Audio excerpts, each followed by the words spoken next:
Great good morning to all.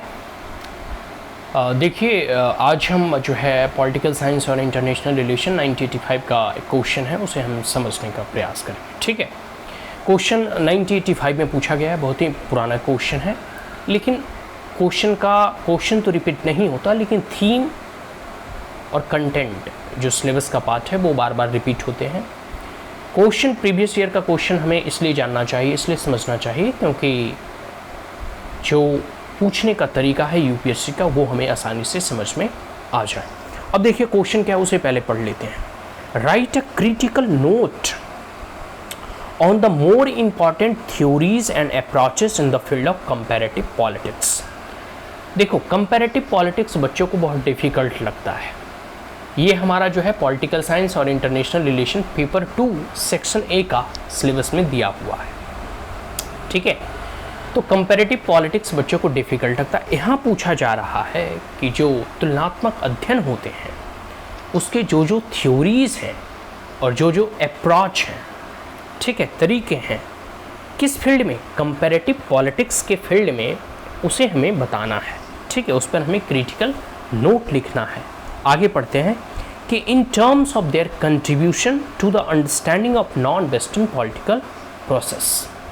जो non western political process है उसको समझने में कौन कौन से ऐसे अप्रोच और कौन कौन से ऐसे थ्योरीज हैं कंपैरेटिव पॉलिटिक्स के फील्ड में, आप बताएं।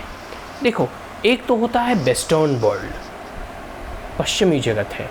तो जब कंपैरेटिव पॉलिटिक्स का आप अध्ययन करोगे तो आपको एरिस्टोटल से ही समझना होगा कि कैसे उनने 158 जो है देश के उस वक्त के उपलब्ध संविधान या फिर जो भी नियमावली या पुस्तक थे उनका उन्होंने अध्ययन किया था।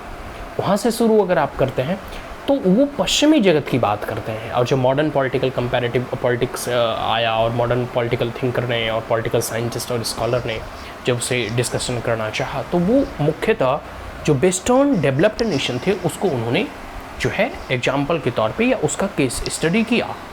लेकिन अभी वर्तमान समय में जैसे जैसे द्वितीय विश्व युद्ध के बाद आफ्टर सेकेंड वर्ल्ड वॉर और 1945 1950 से आप कह सकते हो कि नॉन वेस्टर्न वर्ल्ड मतलब साउदर्न अर्थ या southern part of the world, यहाँ धीरे धीरे नए नए देश इमर्ज हो रहे थे, नए नए देश आज़ाद हो रहे थे।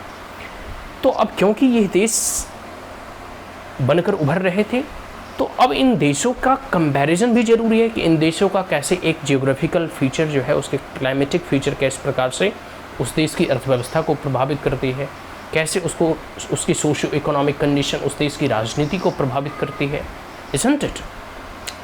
तो जिस प्रकार से नॉन वेस्टर्न कंट्रीज़ हैं, ठीक है, उसका तुलनात्मक अध्ययन के अप्रोच क्या क्या हैं, थ्योरीज़ क्या क्या हैं, इसके बारे में हमें वर्णन करना है और बताने हैं। ये बातें समझ में आ गई?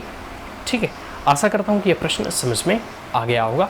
ठीक है, इस क्वेश्चन को हम एक बार जाते जाते फिर पढ़ लेते हैं कि write a critical note on the more important theories and approaches in the field of comparative politics in term of their contribution to the understanding of the non western political process.